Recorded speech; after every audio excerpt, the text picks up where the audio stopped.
എല്ലാം പടച്ചോന്റെ അനുഗ്രഹ. ഇനി അള്ള തന്നതൊരു പരീക്ഷണാണെന്ന് കരുതുക. ആ പരീക്ഷണം കാണുമ്പോഴേക്കും നമ്മൾ വിചാരിക്കേണ്ടത് അവന് മാത്രമുള്ളതാ, നമ്മൾക്കൊന്നുമില്ലാന്ന്. ഇന്ന് ചിലര് പറയാറില്ലേ, നമ്മളെ പരീക്ഷണം എന്ന് പറഞ്ഞാൽ എന്താ? ആരോഗ്യം ക്ഷയിക്കലോ അല്ലെങ്കിൽ ഏതെങ്കിലും സുക്കേട് വരലോ? ഇത് മാത്രല്ല പരീക്ഷണം. അള്ളാഹു ഈ ദുനിയാവിനെ വിശദീകരിച്ചത് ദാറുൽ ബലാ എന്ന പരീക്ഷണങ്ങളുടെ ഭവനം. പരീക്ഷണങ്ങളുടെ ഭവനമായി ദുനിയാവ്. ഏതെങ്കിലും ഒരുത്തൻ ഹോസ്പിറ്റലിൽ വന്ന് പരിശോധിച്ചപ്പം വലിയ സുക്കേടാ. ആ സുക്കേടുമായിട്ട് അതിന്റെ കടലാസും വാങ്ങി തിരിച്ചിറങ്ങി പോകുമ്പം ഇനി നാട്ടിലാണെങ്കിലും ഒരുത്തൻ അങ്ങനെ ഒരു സുക്കേടുണ്ട്, ഓന് പെട്ടെന്നുള്ള സുക്കേടായിരുന്നു, ഓന് വലിയ അസുഖമാണെന്നൊക്കെ അറിയുമ്പോ നമ്മൾ എന്താ പറയല്? വല്ലാത്തൊരു പരീക്ഷണം തന്നെയല്ലേന്ന്, അല്ലേ? അങ്ങനെയാന്ന് നമ്മൾ പറയാ, വല്ലാത്തൊരു പരീക്ഷണം തന്നെയെന്ന്. എന്നാ അള്ളാഹു പറയുന്നത് അവന്റെ സൂക്കേട് അവന് പരീക്ഷണാണെങ്കിൽ സൂക്കേടില്ലാത്ത ശരീരം നിങ്ങൾക്കുള്ള പരീക്ഷണ. ആരോഗ്യം അള്ളാന്റെ പരീക്ഷണ.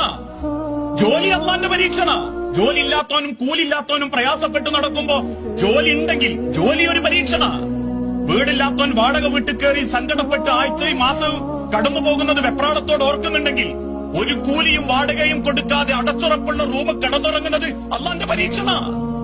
നമ്മൾ വിചാരിക്കണ്ട പടച്ചോന്റെ പരീക്ഷണം വേദന മാത്രാന്ന്. ആരോഗ്യം പരീക്ഷണ, ഒഴിവ് സമയം പരീക്ഷണ, ഒരു കുഴപ്പമില്ലാതെ ജീവിക്കൽ അള്ളാന്റെ ഒരു പരീക്ഷണ, എല്ലോ റാഹത്തിൽ ഇങ്ങനെ മുന്നോട്ട് പോകുന്നുണ്ടെന്ന് പറയുന്നത് ഒരു പരീക്ഷണ.